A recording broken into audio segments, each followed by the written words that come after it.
इस प्रकार भगवान वराह अवतार ग्रहण करते हैं। अब यहां पर ब्रह्मा जी रचना का कार्य कर रहे हैं, पर वो कार्य सफल नहीं हो रहा। तो भगवान का ध्यान करते हैं, और भगवान का ध्यान करते ही ब्रह्मा जी के दाहिने हिस्से से स्वयंभू मनु यानी पुरुष, और बाएं हिस्से से शतरूपा यानी एक स्त्री की रचना होती है। दोनों से कहा गया संसार को जाकर आगे बढ़ाओ। दोनों के 2 पुत्र और 3 पुत्रियां होती है, देहुति, प्रस्तुति, आहुति और उत्तानपाद और प्रियव्रत। उत्तानपाद को आगे जाके राजा बनाया गया। उसका विवाह सुनीति नामक कन्या से हुआ, पर संतान नहीं होती, पर उनको संतान चाहिए। तो राजा का यहां पर दूसरा विवाह हुआ सुरुचि नामक कन्या से, अत्यंत सुंदर, सुंदरता ऐसी कि उसके आगे राजा सब कुछ भूल जाए। धीरे धीरे वो पहली पत्नी के पास जाना कम करने लगता है। अब यहां पर एक बार वो युद्ध जीत कर आते हैं। हर बार बड़ी रानी के पास जाते थे, अब धीरे धीरे वो भी बंद कर दिया, सीधा सुरुचि के पास आने लगे। अब भगवान की लीला देखिए, यहां पर सुरुचि गर्भवती होती है, वहां सुनीति भी गर्भवती होती है। दोनों के बालक होते हैं। सुरुचि से जो बालक हुआ उसका नाम रखा उत्तम, और सुनीति से जो बालक हुआ उसका नाम रखा ध्रुव। कुछ समय बाद फिर युद्ध करने जाते हैं। बच्चे थोड़े बड़े हो रहे हैं, युद्ध से वापस लौटे, वही वापस सुरुचि के पास गए। ध्रुव को पता चलता है कि पिता वापस आए और जीत के आए हैं। अब वो दौड़ते हुए आता है, पिताजी पिताजी पिताजी। दरवाजे पर आता है कि सेवक रोक देते हैं, क्योंकि राजा ने कहा किसी को अंदर मत आने देना। अंदर वो अपने परिवार के साथ है, सुरुचि है, बच्चा है। ध्रुव कहे मैं भी तो बालक हूं और मुझे उनसे मिलना है, वो मेरे पिता है। सेवक कहे हम उनकी बात नहीं मानेंगे तो हमें दंड देंगे। ध्रुव कहे मेरी बात नहीं मानोगे तो मैं दंड नहीं दूंगा।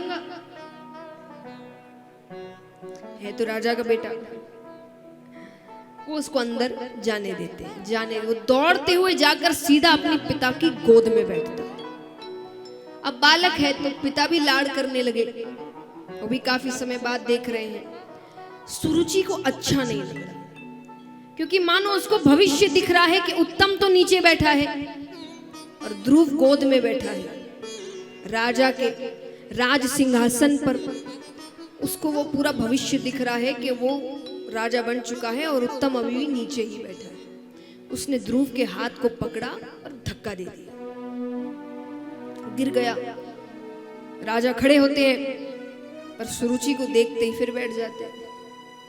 उसको उसके सामने कुछ नहीं दिखता था। वो ध्रुव ने ये दृश्य देखा। ध्रुव कहता है विश्वास ही नहीं होता, आप इतना बदल गए। आपके सामने मुझे धिक्कारा गया और आप कुछ नहीं कह रहे हैं। सुरुचि कहती है महाराज से क्या पूछता है, अपनी मां से जाकर पूछ। ध्रुव जी कहते हैं आप भी मां ही हो, आप ही बता दो।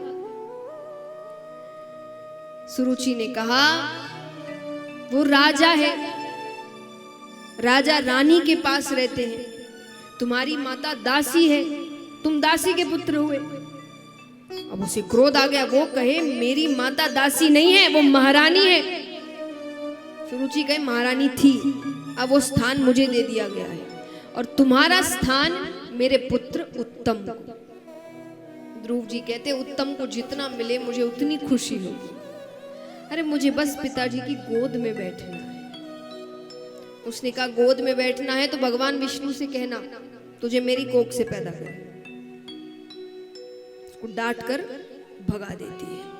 तो वो रोते रोते अपनी माता के पास जाते हैं। माता उनको समझा रही है, कोई बात नहीं, 10 तरीके से समझा रही है, प्यार से समझा रही है, लालच दे रही है, बहाने कर रही है, पर उनका रोना बंद ही नहीं हो रहा। तो अंत में माता झुंझला गई और झुंझलाहट में उसने कहा कि क्या एक साधारण से मनुष्य की गोद में बैठने के लिए रो रहा है? अरे बैठना है तो भगवान विष्णु की गोद में बैठ, उस गोद से तुझे कोई नहीं उतार सकता। 2 बार एक ही नाम। वहां सुरुचि ने भी क्या कहा कि पिता की गोद में बैठना है तो किससे कहना पड़ेगा? विष्णु से। यहां माता कहती है बैठना है तो किसकी गोद में बैठ। अब उसको लग रहा है बार बार यही नाम, वो कहता है ये विष्णु कौन है, मुझे इनसे मिलना है। माता कहती है वो भगवान है और वो ऐसे नहीं मिलते, उनके लिए बहुत तप करना पड़ता है, वन जाना पड़ता है। अभी छोटा है ना, जब बड़ा हो जाएगा मैं तुझे वन भेजूंगी तप करने के लिए, अभी सो जा, सुला देती है। पर उसके वो दिमाग में बात घूम रही, अटक गई वो बात वहां पर। उनको अब भगवान विष्णु से मिलना है।